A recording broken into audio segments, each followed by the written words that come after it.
म्हणतात ना, एक छोटीशी मिस्टेक झाली ना तर त्याचं एवढं मोठं भुगतान करावं लागतं. तर माझ्यासोबत काल रात्री तसंच झालं होतं. पापड खाल्ला होता आणि पापड खाता खाता अचानकच दाढमध्ये अटकला आणि अर्धी धाडच तुटली. तर भरपूर त्रास होत होता. तर सकाळी दवाखान्यात जाऊन आली होती मी. दवाखान्यात जाऊन आल्यानंतर म्हटलं मग आता पोतान ते मारून घेते. पण पोतान ते मारण्याच्या अगोदर डॉक्टरने सांगितलं होतं एकदम फिकी खिचडी खायची पाण्यासारखी म्हणून. तर म्हटलं तांदूळ आणि डाळ भिजत घालून देते, पोता सगळं कामं आवरणार तेवढे ते मस्त भिजवून जाणार. तर बस घराला घेतला पोता मारण्यासाठी. बाकीचे सगळे कामं मी अगोदर करूनच घेतले होते. कपडे भांडे काहीच नव्हते, फक्त चहाची बोगणी तेच होते. म्हटलं मग ते नंतरच घासून घेणार.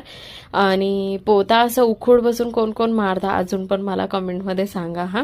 अजून पण आपल्या गावाकडच्या बाया उखूड बसूनच पोता मारतात, पण ते खूपच छान आहे, त्याच्याने एक्सरसाइज होते आपली.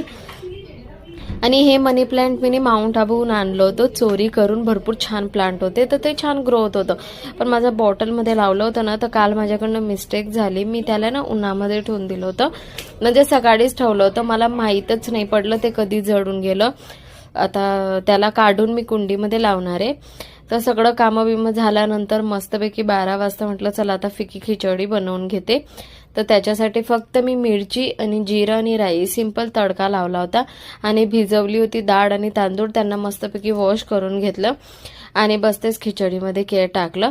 तांदूळचं पाणी मी फेकत नाही धुतलेलं. मी प्रिपेअर करते की ते पाणी ना म्हणजे खाद्य वस्तू आहे, जर आपण स्किनला लावतो तर झाडांना खूपच छान येते. तर मी मनी प्लांटच्या झाडाला पाणी टाकते, त्याच्याने प्लांटला खूप शाईन येते आणि ग्रोथ पण छान होते मनी प्लांटची. तर बस. आणि सकाळी मुलांना मी कोंब फोडलेलं मठ होते ना, त्यांना फक्त नमक आणि हळद आणि तिख्यामध्ये मिक्स करून दिलं होतं. तर त्याला पण गरम करून काढून घेतलं मी, थोडंसं उरलं होतं. तर इथं माझी खिचडी पण रेडी झाली होती. तेवढ्यात मुलं आले. तर ओमच्या स्कूलमध्ये ना आज दिवे डिझाईन करायचं होतं. तर उर्वीने तिला तिचे मोती दिले होते, तर ओम त्याच्या फ्रेंडला देऊन आला. आणि ओमला मी बोलली तो दिवा चालणार नाही, कारण तो दिवा फुटून गेला होता. पण जिद्दी तर जिद्दी, मुलं ऐकत नाही, खूप गुस्सावून गेला होता तो. तर काही नाही, कसं तरी म्हणून त्याला पण जेवण करायला बसवलं. फायनली जेवण करायला बसली मी. ह्याच ताटामध्ये घेतलं जेवण. काय त्यांना मोठी ताटं पाहिजे होती, म्हटलं चला तुम्ही त्या घ्या मी हे घेते. मुलांसमोर समजून घ्यायला लागतं.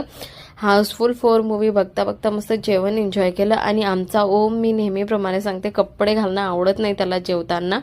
तो नाहीच घालत कपडे. रात्री कपडे ते घातलेले राहतात दुपारी म्हणून. बस हाच व्लॉग इथंच संपवते. भेटूया पुढच्या व्लॉग.